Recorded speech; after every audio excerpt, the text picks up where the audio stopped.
5 minutes. I thank the chair, and welcome to our witnesses. I appreciate your time and your expertise this afternoon.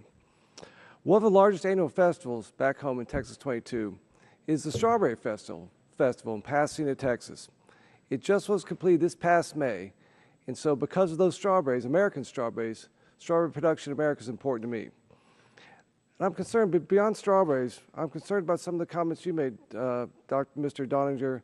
You essentially said that citizens who are impacted by the loss of methyl bromide have an avenue to object, have their objections heard, and that's a lawsuit suing EPA. That apparently is how the NRDC sees a remedy for people who are impacted by the loss of methyl bromide. But I'm curious if the people working on the farms think a lawsuit is a viable alternative.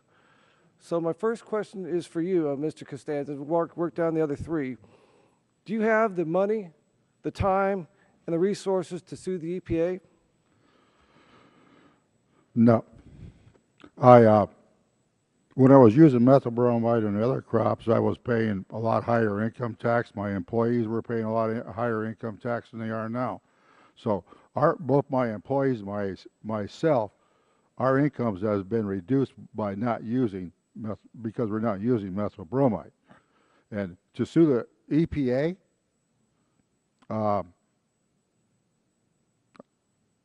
where am I going to get this kind of money from? You know, we're a family farm. Our margins are 2-3%.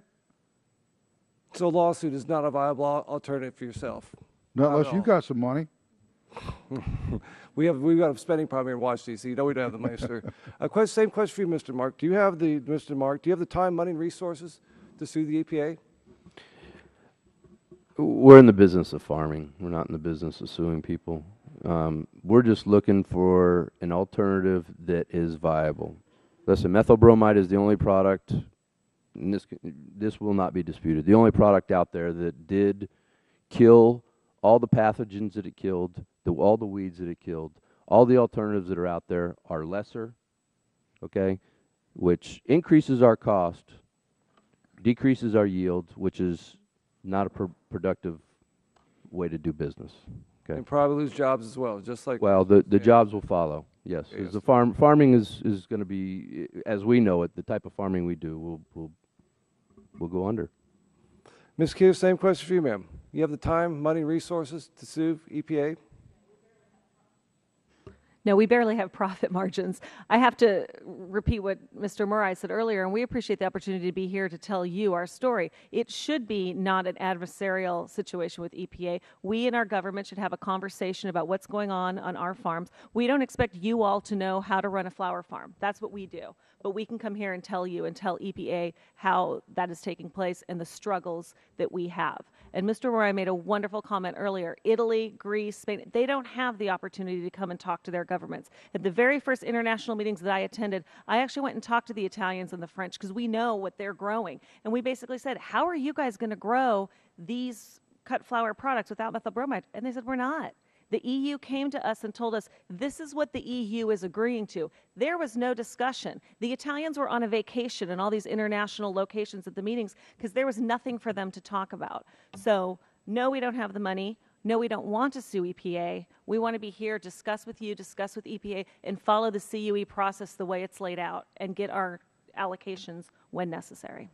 Thank you. And finally for you, Mr. Murray, being the strawberry man, very special to my heart with the Pasadena Strawberry Festival. So, I mean, again, same question. Do you have the time, resources, money to sue EPA?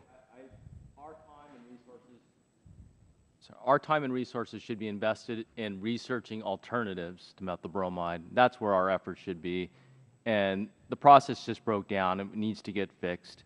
People need to listen, get their boots dirty, and clean their ears out because it's just not computing, and we're not making things up. It's based on real data, real science, and I think the EPA really needs to prove to all of us that they have legitimate reasons for reducing our nominations or eliminating them.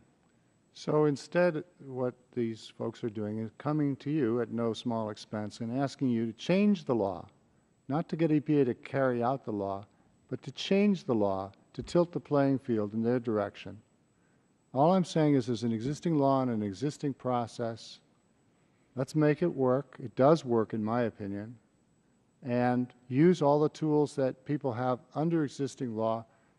If we change it, Mr. It's- Dong, I'm out of it's a- time, sir, it's so I a have to different cut you kind off. of With all due abuse. respect, sir, the four panelists sitting next to you disagree completely with that statement there. I mean, EPA is hurting their business, it's killing their jobs, and again, that's not EPA's role. I mean, again, we need to get the federal government off the people's back to let the American people grow their products, create jobs in this country. That's the biggest challenge we have right now. I guess one more question for you. Last one, Mr. Costanza.